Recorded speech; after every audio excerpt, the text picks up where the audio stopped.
안녕하세요. 소보로방입니다. 오늘 소보로방에서 보여드릴 작품은 셰익스피어 5대 희극 중 하나인 뜻대로 하세요입니다. 주인공 로잘랜드의 재치가 돋보이는 희곡이죠. 그럼 윌리엄 셰익스피어의 뜻대로 하세요. 지금 보여드리겠습니다. 보이스경의 셋째 아들 올란도는 형에게 많은 불만을 가지고 있었습니다. 큰형 올리버가 아버지의 유언을 무시해 자신을 제대로 된 교육은커녕 유산도 못 받게 했기 때문이죠. 반면 둘째 제이크스는 대학을 다니기도 했고 유산을 제대로 물려받았습니다.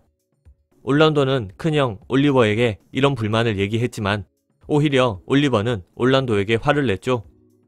올리버는 똑똑하고 마음씨가 좋아 사람들의 사랑을 받고 있는 올란도가 미웠기 때문입니다. 어느 날 공작이 추방당했다는 소식이 들렸습니다. 노공작의 동생 프레드릭이 자신의 형을 내쫓고 권력을 빼앗은 것이죠. 하지만 노공작의 딸 로잘린드는 프레드릭 공작의 딸이자 사촌인 실리아와 친했기 때문에 성 안에 남아있을 수 있었습니다. 노공작은 아덴의 숲으로 들어가 유유자적한 삶을 선택했고 많은 부하들이 그를 따라갔습니다. 얼마 뒤 프레드릭 공작은 씨름대회를 열었습니다. 올란도는 이 씨름대회에 참가했고 천하장사로 유명한 찰스와 경기를 했습니다. 사람들은 올란도를 걱정했지만 모든 사람의 예상을 깨고 올란도가 찰스를 이겨버립니다. 로잘린드는 올란도가 경기하는 모습을 보고 그에게 반해버렸고 그가 보이스경의 아들이라는 소리를 들었습니다.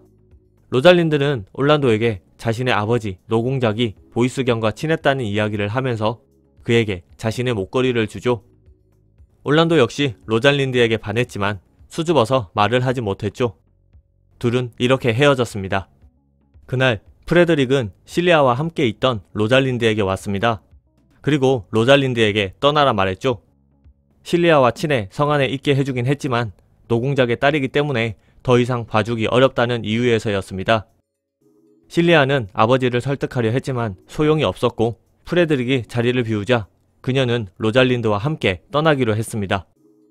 둘은 노공작이 있는 아덴의 숲으로 갈 계획을 세우죠. 여자들이 숲속에 가기에는 위험하다며 변장을 하기로 합니다. 키가 큰 로잘린드가 남장을 하기로 했고 실리아는 그의 여동생인 척 하기로 하죠. 로잘린드는 가니메데라는, 실리아는 엘리나라는 가명을 쓰기로 한 뒤 아덴의 숲으로 떠납니다. 변장을 한 채 아덴의 숲에 도착한 로잘린드와 실리아는 아덴의 숲 목장을 구입해 그곳에 생활터전을 마련하죠. 한편 올리버의 하인 애덤은 올란도를 만나러 갔습니다. 애덤은 올리버의 하인이었지만 올란도를 더 좋아했죠. 올리버가 올란도를 해칠 계획을 세우고 있었기 때문에 애덤은 올란도에게 올리버의 계획을 말해주며 집으로 들어가지 말 것을 권유했습니다. 올란도가 돈이 없어 도망칠 수 없다 말하자 애덤은 자신이 모은 돈이 있으니 함께 떠나자 말했습니다. 그리고 올란도를 위해 일할 수 있도록 허락해달라 했죠. 올란도는 애덤에게 고마워하며 함께 아덴의 숲으로 갑니다. 오랫동안 길을 걸은 둘은 지치기 시작했고 결국 애덤이 쓰러졌습니다. 음식이 필요했던 올란도는 그를 구하려고 사람을 찾으러 다니다 노공작 일행을 만나면서 겨우 애덤의 목숨을 구하게 됩니다. 올란도는 이후 숲에서 생활하며 로잘린드를 그리워합니다. 그는 나무 줄기마다 로잘린드를 향한 사랑의 시를 써놓습니다. 그런데 이 시들을 로잘린드와 실리아가 보면서 그녀들은 올란도가 아덴의 숲에 있는 걸 알게 됩니다. 로잘린드와 실리아는 올란도를 만났지만 그녀들은 가니메데와 에리나로 변장하고 있었기 때문에 올란도는 그녀들을 알아보지 못합니다. 로잘린드는 나무 줄기에 있는 글에 대해 이야기했고 올란도는 자신이 로잘린드라는 여자를 진심으로 사랑해 상사병에 빠져서 한 짓이라 말했죠. 로잘린드는 올란도에게 상사병을 고쳐주겠다 했습니다. 올란도는 그 방법이 무엇이냐 물어봤고 로잘린드는 남자인 자신을 로잘린드라 부르며 사랑을 고백하는 것이라 말해주죠. 사랑하는 대상이 아닌 다른 사람에게 계속해서 사랑 고백을 하다 보면 상사병이 고쳐질 것이라며 이런 식으로 다른 이의 상사병을 고친 적이 있다 말했습니다.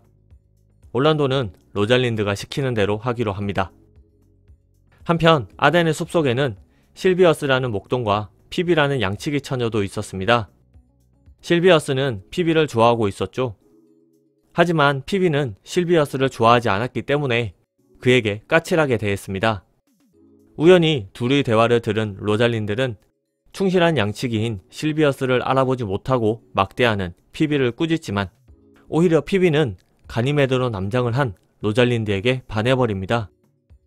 로잘린드는 사람 보는 눈이 없는 피비를 매우 안타까워하죠. 어느 날 로잘린드를 만나기로 한 올란도가 약속 시간에 나타나지 않았습니다.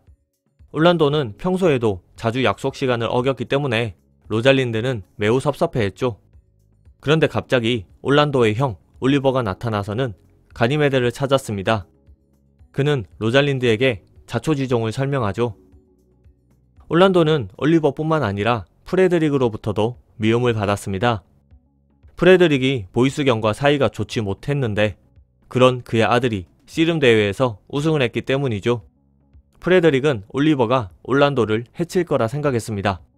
하지만 올란도가 사라지자 올리버가 올란도를 몰래 살려줬다 의심하고서 올리버의 재산을 몰수하고 쫓아버린 것이죠. 아덴의 숲으로 도망친 올리버가 숲에서 잠을 자고 있을 때 굶주린 암사자가 그를 공격하러 다가왔습니다. 우연히 이를 발견한 올란도는 자신을 미워하는 형이 암사자에게 잡아먹히게 할 수 있었지만 결국 암사자에게 달려들어 형을 구한 것이죠.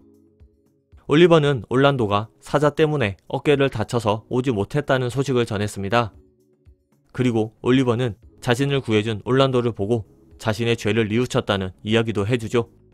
다행히 올란도는 크게 다치지 않았습니다. 완전히 화해한 올리버와 올란도는 다정한 형제처럼 대화했죠.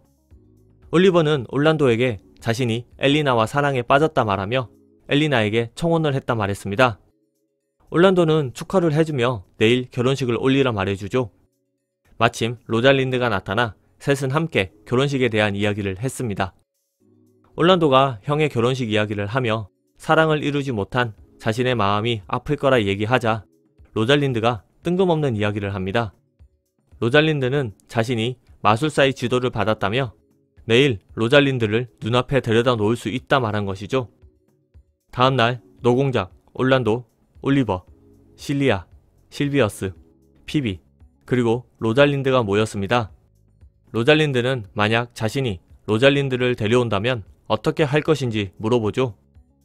노공작은 만약 그가 로잘린드를 데려온다면 로잘린드를 올란도에게 주겠다 말했고 올란도는 로잘린드와 바로 결혼하겠다 말했습니다.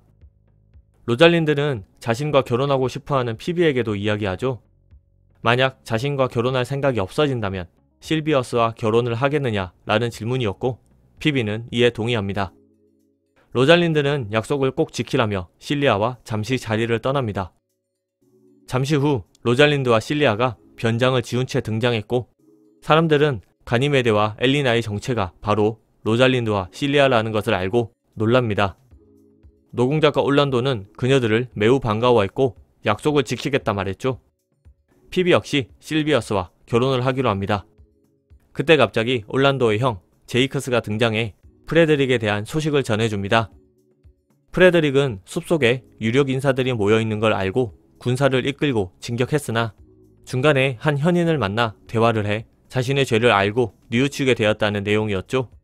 그리고 프레드릭이 자신의 권력을 모두 노공작에게 넘겼다는 말을 전합니다. 작품은 이렇게 끝이 납니다. 뜻대로 하세요는 티 로즈의 소설 로잘린드라는 소설을 기반으로 쓰여진 극입니다. 재물과 권력으로 인한 혈육 간 다툼을 배경으로 하고 있지만 셰익스피어는 이를 희극으로 재미있게 풀어놓았습니다.